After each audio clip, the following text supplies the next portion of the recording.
رب اشرح لي صدري ويسر لي أمري واحلل عقدة من لساني يفقهوا قولي. أحمدك اللهم يا مجيب كل سائل، والصلاة والسلام على من هو أفضل الوسائل وعلى آله وأصحابه ذوي الفضائل. أما بعد فأعوذ بالله من الشيطان الرجيم. بسم الله الرحمن الرحيم. ورفعنا لك ذكرك. صدق الله العظيم وصدق رسوله النبي الكريم الأمين. إن الله وملائكته يصلون على النبي يا أيها الذين آمنوا صلوا عليه وسلموا تسليما. الصلاة والسلام عليك يا سيدي يا رسول الله وعلى آلك وأصحابك يا حبيب الله. خشک شاخوں کو وہ تازہ گلاب دیتے ہیں، خشک شاخوں کو وہ تازہ گلاب دیتے ہیں، عہد پیری کو وہ پھر سے شباب دیتے ہیں. پڑھ لے درود غفلت نہ کر خدا کی قسم، تیرے سلام کا وہ اب بھی جواب دیتے ہیں. الصلاۃ والسلام علیک یا سیدی یا رسول اللہ وعلی آلک واصحابک یا حبیب اللہ. مولا صلی وسلم دائما ابدا علی حبیبک خیر الخلق کلہم. منزہ عن شریک فی محاسنہ فجوہر الحسن فیہ غیر منقاسم. یا اکرم الخلق مالی من الوذ بہ سواک عند حلول الحادث العمم. محمد تاج رسل اللہ قاطبۃ، محمد صادق الاقوال والکلم. محمد ذکرہ روح لانفسنا، محمد شکرہ فرد علی الامم. رب صلی وسلم دائما ابدا علی حبیبک خیر الخلق کلہم. اللہ تبارک و تعالی جل جلالہ وعم نوالہ وتم برہانہ وعظم شانہ وجل ذکرہ وعز اسمہ کی حمد و ثنا اور حضور سرور کائنات مفخر موجودات زینت بزم کائنات دستگیر جہاں غم گسار زمان سید سرورام حامی بے قسم قائد المرسلین خاتم النبیین احمد مجتبی جناب محمد مصطفیٰ صلی اللہ علیہ وآلہ وآصحابہ وبارک وسلم کے دربار گوہر بار میں ہدیہ درود و سلام عرض کرنے کے بعد زینت محفل پیر طریقت حضرت صاحبزادہ محمد ولید احمد شرک پوری صاحب سجادہ نشین آستانہ عالیہ شرک پور شریف، جگر گوشہ قائد اہل سنت حضرت صاحبزادہ شاہ محمد اویس نورانی صدیقی صاحب جنرل سیکرٹری جمعیت علماء پاکستان، اور ان کے محفل شیخ الحدیث حضرت علامہ حافظ خادم حسین رضوی صاحب زید مجدہ. سٹیج پر دائیں بائیں ہر طرف شیوخ الحدیث، مفکرین، مدرسین اور عشق و مستی کا ایک سما موجود ہے. میں اس اجتماع کے آخری کونوں کو جب دیکھتا ہوں جہاں سے زمین اور آسماں آپس میں ملتے نظر آ رہے ہیں، مجھے وہاں سے روشنی ابھرتی نظر آ رہی ہے. اللہ کرے یہ صبح انقلاب کی صبح ہو، اللہ کرے یہ سحر ناموس رسالت پر پہرا دیتے ہوئے سرخرو ہونے کی سحر ہو. خالق کائنات جل جلالہ ہم سب کو یہ توفیق دے کہ عصر حاضر میں جو ہم پر ذمہ داریاں عائد ہو رہی ہیں ہم ان سے عہدہ برا ہو سکیں.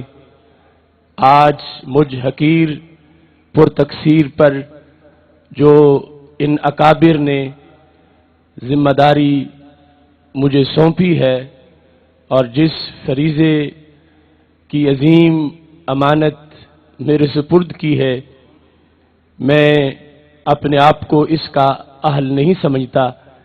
تمہاری دعائیں مجھے حوصلہ عطا کریں گی، اور ان اکابر کا سایہ جو مجھ پر موجود ہے، اور وہ اکابر جنہوں نے مجھے انگلی سے پکڑ کے چلنا سکھایا، بولنا سکھایا، آج دنیا سے تشریف لے جا چکے ہیں، ان کی قبروں کا فیض بھی انشاءاللہ دستگیر ہوگا۔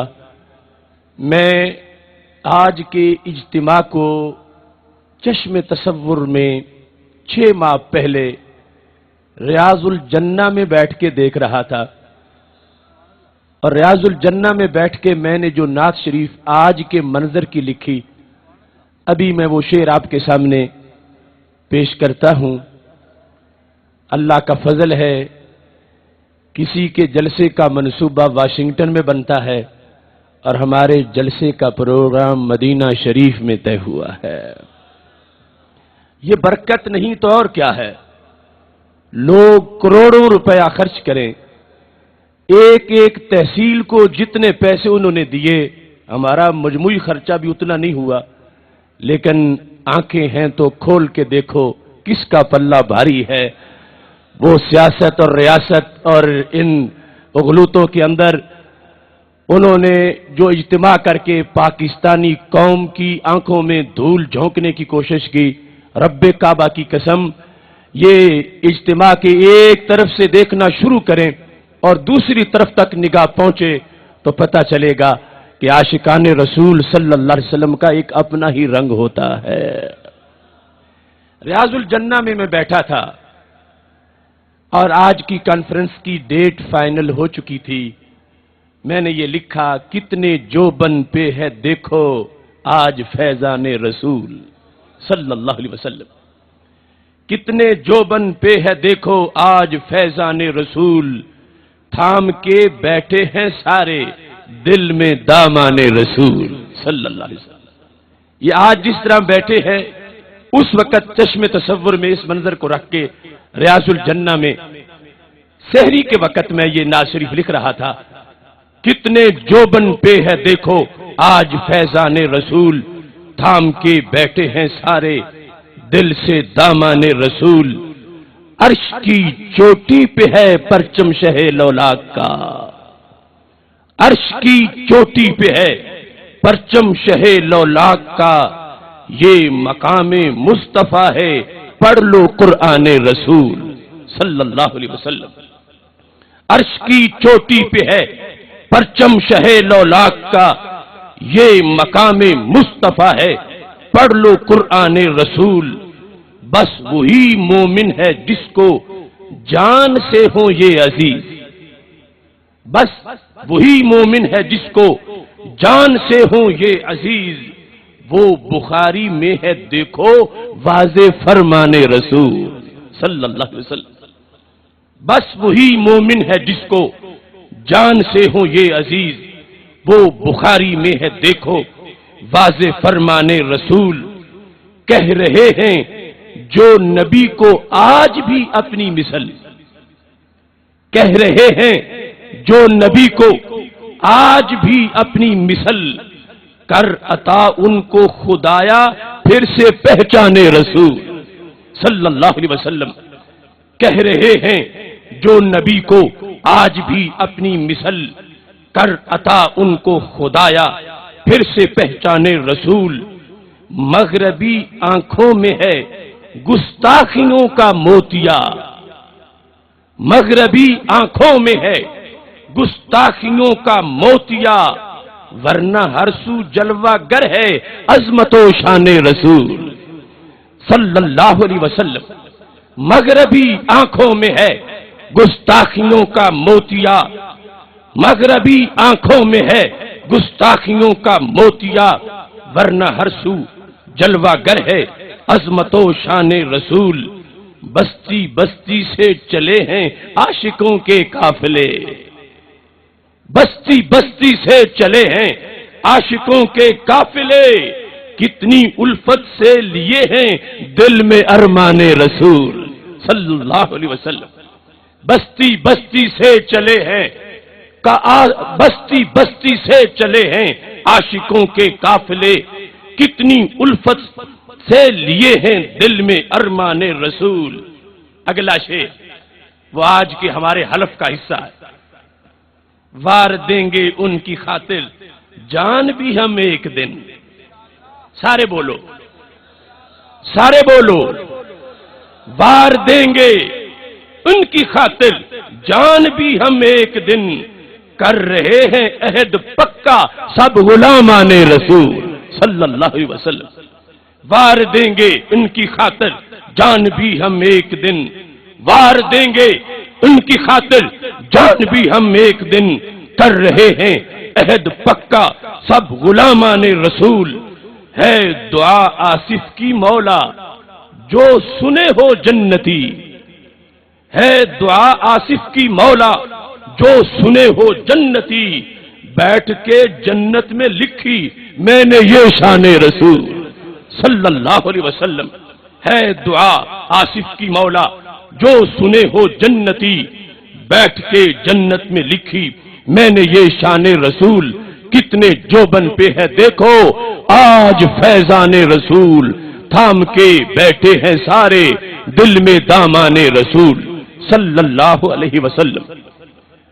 نہایت ہی معزز حضرات و خواتین، میں معذرت خواہ بھی ہوں کہ میں نے جو تحقیقی مقالہ تیار کیا وہ تقریباً 4 گھنٹے کا تھا، اور اس وقت چونکہ ٹائم اتنا ہو چکا ہے کہ اجتماع کے فوراً بعد جب نماز فجر آئے گی تو لوگوں کے لیے وضو کا بھی مسئلہ ہو سکتا ہے. ہمیں اسے جلد اختتام تک لے جانا ہے، لیکن آپ جس طرح مجھے جاگتے نظر آ رہے ہیں، لگتا ہے کہ جو ہمارے اکابر نے خطابات کیے ہیں انہوں نے تمہارے اندر ایک نئی روح ڈال دی ہے. لوگ شکایت کرتے ہیں کہ سنی سویا ہوا ہوتا ہے. میں کیسے مانوں جب اتنے سنی نیند سے بے خبر ہو کر صرف سحر کی آس میں جب تم آخر شب تک جاگے ہو، سو مت جانا جاگنے والو اس کے بعد اجالے ہیں. رب ذوالجلال کے فضل اور توفیق سے ممتاز قادری رہائی تحریک کا آغاز ہو چکا اور آپ نے 22 جون کی تاریخ سماعت کر لی. انشاءاللہ یہ قافلہ رواں دواں رہے گا. آج کے موضوع کے لحاظ سے اتنی میٹھی اور لذیذ باتیں میں نے اکٹھی کر رکھی ہیں اور اس سے صرف اب چند پھول ہی آپ کے سامنے پیش کر سکوں گا. سب سے پہلے کہ اس کانفرنس کا نام جو منتخب کیا تو اس کا بھی ایک پس منظر ہے. یہ میرے پاس زرقانی شرح مواہب ہے، جلد نمبر 1. اس میں یہ لکھا ہے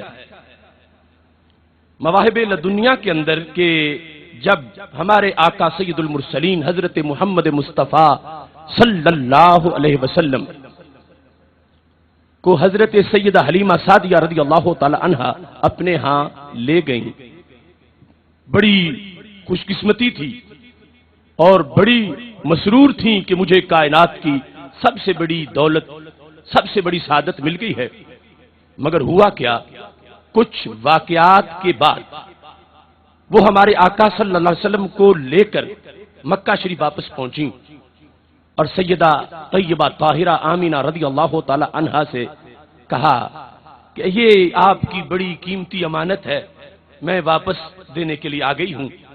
حضرت حلیمہ سعدیہ رضی اللہ تعالی عنہا کے شوہر بھی ساتھ تھے. تو سیدہ آمینہ رضی اللہ تعالی عنہا نے فرمایا تم تو بڑے شوق سے لے گئی تھی اور ابھی مدت پوری ہی نہیں ہوئی، تم واپس بھی آ گئی ہو، بتاؤ سبب کیا ہے؟ تو کچھ دیر تو حضرت حلیمہ سعدیہ رضی اللہ تعالی عنہا نے بات کو پردے میں رکھا، لیکن بالآخر سیدہ آمینہ رضی اللہ تعالی عنہا نے فرمایا کہ بتاؤ سبب کیا ہے؟ تو یہاں پر لکھا ہے کہ جس وقت سیدہ آمینہ رضی اللہ تعالی عنہا نے فرمایا فقد کنتما حریصین علیہ تم تو بڑے شوق سے میاں بیوی اس دولت کو لے گئے تھے، تو اب واپس کیوں پہنچے ہو؟ تو حضرت حلیمہ سعدیہ رضی اللہ تعالی عنہا کہتی ہے قلنا نخشى علیہ الاتلاف، ہمیں خطرہ محسوس ہوا ہے کہ اتنی قیمتی امانت معاذ اللہ کہیں ہم سے ضائع نہ ہو جائے، تو ہم کیا جواب دیں گے آپ کو، اس وجہ سے ہم ان کو واپس لے آئے۔ قالت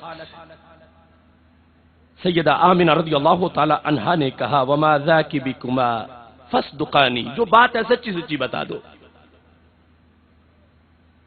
سیدہ حلیمہ سعدیہ رضی اللہ تعالی عنہا کہتی ہیں انہوں نے ہمیں نہیں چھوڑا یہاں تک کہ ہم نے بیان کیا شک صدر کا معاملہ اور اس طرح کے ان کے لیے جو عجیب و غریب واقعات تھے کہ کہیں نقصان نہ ہو جائے رسول اکرم صلی اللہ علیہ وسلم کا، تو ہم یہ امانت واپس کر کے لوٹتے ہیں۔ جس وقت یہ باتیں ہوئی تو سنو، کائنات کی عظیم خاتون سیدہ طیبہ طاہرہ رضی اللہ تعالی عنہا، اللہ نے ان کو کتنا علم دیا تھا، رب نے ان کی نگاہوں کو کہاں تک دور دیکھنے کا سلیقہ عطا فرمایا تھا۔ میرے آقا علیہ الصلوۃ والسلام کی عظیم امی جان بول پڑیں اخشیتما علیہ الشیطان، کیا تمہیں میرے فرزند پر شیطان کا خطرہ ہے کہ ان پر کہیں معاذ اللہ شیطان نہ حملہ کر جائے اور کہیں ان کو نقصان نہ پہنچا جائے؟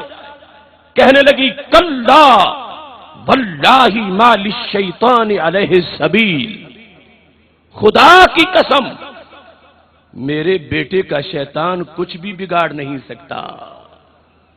ما للشیطان علیہ السبیل، شیطان ان کا کچھ بھی نہیں بگاڑ سکتا، شیطان کا ان پہ کوئی بس نہیں چلتا۔ اگلا جملہ جو بولا تو کیا تھا، یہ ہماری کانفرنس کا عنوان اس دن معین ہو گیا۔ کیا نگاہ ہے مخدومہ کائنات سیدہ آمنہ رضی اللہ تعالی عنہا کی، جب حضرت حلیمہ سعدیہ اور ان کے شوہر نامدار رضی اللہ تعالی عنہما سامنے موجود ہیں، تو میرے آقا علیہ الصلوۃ والسلام کی امی جان نے یہ کہا وَإِنَّهُ لَقَائِلٌ لِابْنِ هَذَا شَأْنٌ عَظِيمٌ، تمہیں پتہ نہیں کہ میرے بیٹے کی کتنی عظیم شانیں ظاہر ہوں گی۔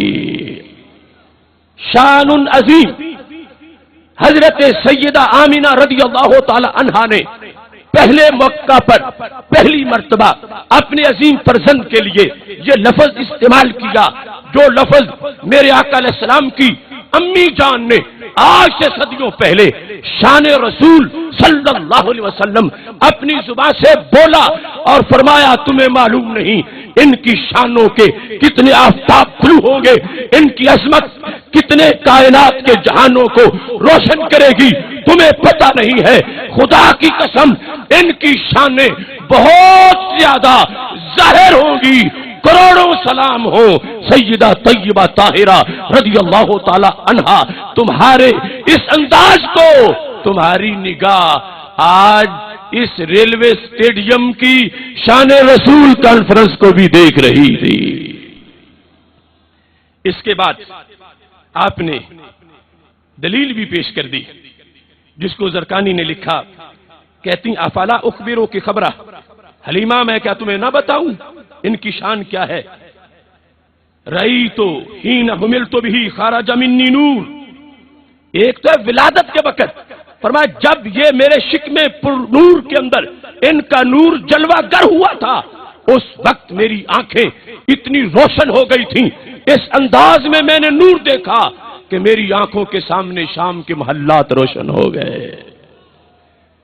سید عالم نور مجسم شفیع معظم صلی اللہ علیہ وسلم کا یہ مقام و مرتبہ، آپ نبی ہیں، رسول ہیں اور اولو العزم رسولوں کے سردار ہیں۔ ہر نبی عیب سے پاک ہوتا ہے، نبوت وہ منصب ہے کہ جو رب ذوالجلال عیوب سے پاک رکھتا ہے۔ نبوت عظمت کی دلیل اور نبوت رفعت کا مقام، یہاں تک کہ امام راغب اصفہانی جس وقت اس کی وضاحت کرتے ہیں تو امام راغب یہ فرماتے ہیں کہ نبوت وہ بلند و بالا مرتبہ اور مقام ہے کہ نبی کو نبی کیوں کہا جاتا ہے؟ فرمانے لگے سمی نبیا لرفعت محلہ عن سائر الناس المدلول علیہ بقولہ ورفعناہ مکانا علیہ، کہتے ہیں نبی کا لفظ ہی اس بات کی غمازی کرتا ہے کہ نبی کو نبی اس لیے کہا جاتا ہے لرفعت محلہ عن سائر الناس کہ اللہ اس کے مرتبے کو سارے لوگوں سے بلند و بالا فرماتا ہے۔ نبی ہونا، نبوت، یہ ایک رفعت ہے، بلندی ہے، اور پھر جو نبی بھی ہیں، رسول بھی ہیں، اور پھر رسولوں کے سردار بھی ہیں، اور جن کا نام احمد اور محمد صلی اللہ علیہ وسلم بھی ہے، اس کا ذکر کرتے ہوئے آپ ان دونوں اسماء کی طرف اگر توجہ کریں تو امام عینی عمدۃ القاری کے اندر یہ ارشاد فرماتے ہیں کہ شان رسول علیہ السلام کو سمجھنے کے لیے آپ کے ان دو ناموں کو دیکھ لو۔